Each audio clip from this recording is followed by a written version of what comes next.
आप सब मित्रों व बड़े भाइयों व गुरुओं को मेरा नमस्कार हो।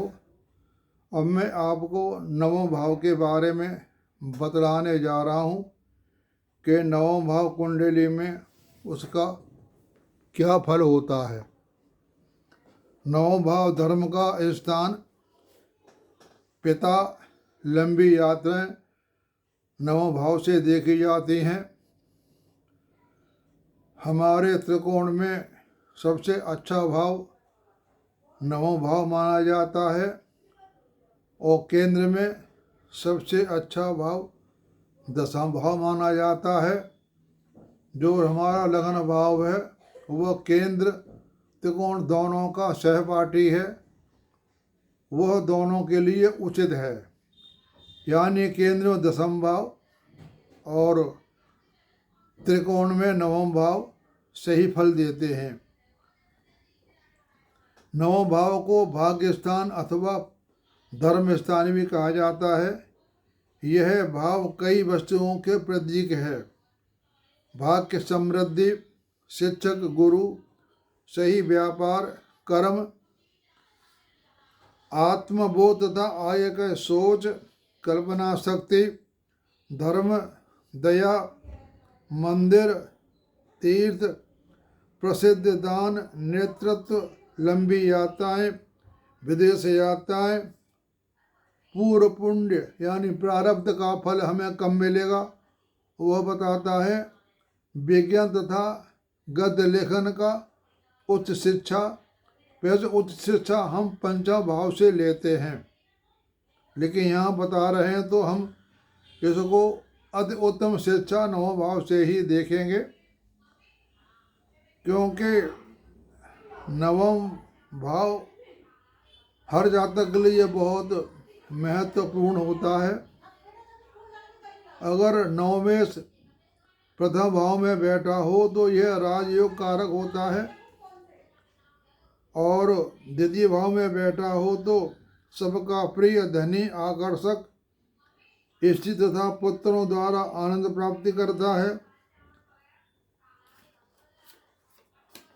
और तृतीय भाव में बैठा हो तो भाइयों द्वारा आनंद, यानी हम यह देखना है कि हमने किसी भाव का फल देखना है तो हम यह याद रखें कि हमारे भाव का स्वामी कहाँ बैठा हुआ है, वह उसका भाग्य वहाँ से उदय होगा।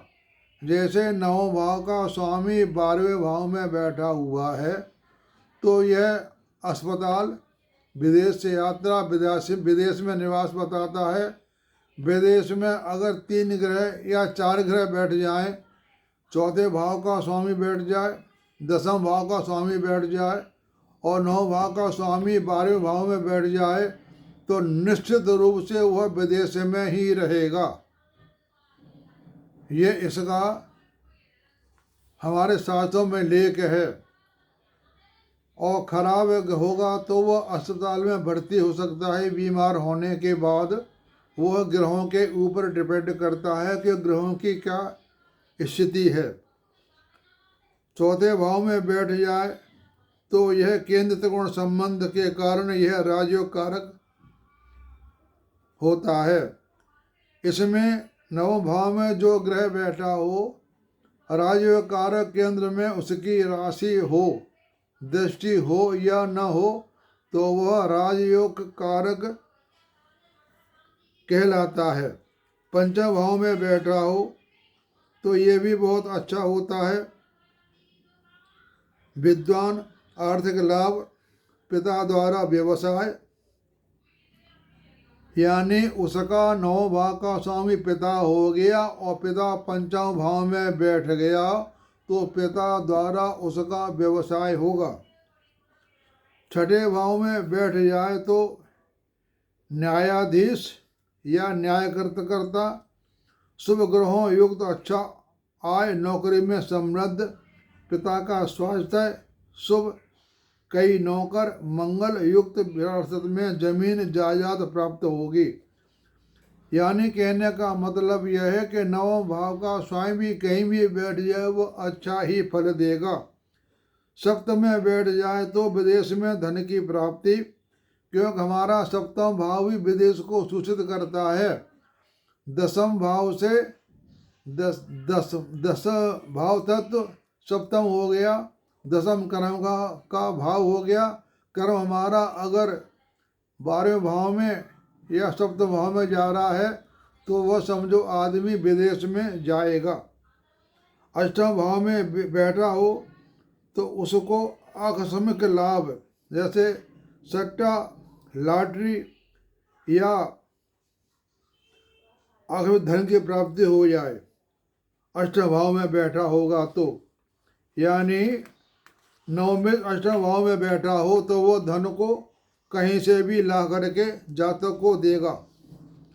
नवम में भाव बैठ जाए तो इसकी तो बात ही क्या है।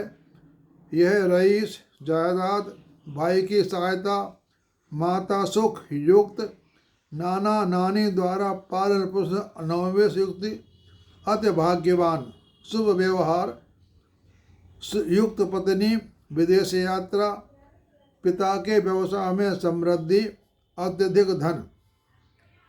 दसम भाव में बैठा हो यह भी एक राजयोग कारक बन जाता है।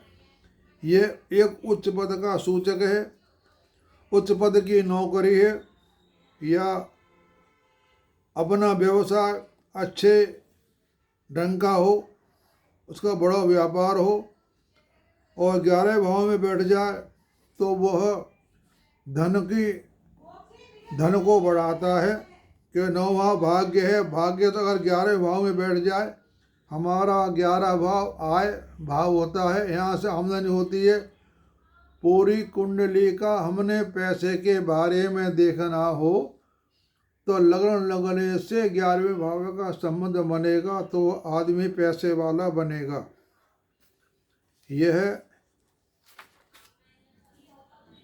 पूरी बात सही होती है। 12वें भाव में बैठ जाए तो वो मोक्ष को प्राप्त होगा, यानी आध्यात्म का युक्त, क्योंकि 9वां भाव धर्म का तथा 12वां भाव मोक्ष का है। यानी ऐसा कुंडली साधु संतों के बारे में देखी जाती है। 9वें भाव में चंद्र बैठा हो तो उच्च शिक्षा, मानवतावादी, प्रसिद्ध सफलता, प्रसिद्ध प्रारंभिक जीवन से ही सफलता, सुंदर पत्नी, आज्ञाकारी संतान, धन अच्छे का यानी हर तरह से ठीक होगा। अगर सूर्य बैठ जाए तो आदम तत्वों के प्रति रुझान, पुत्रों द्वारा आनंद होता है।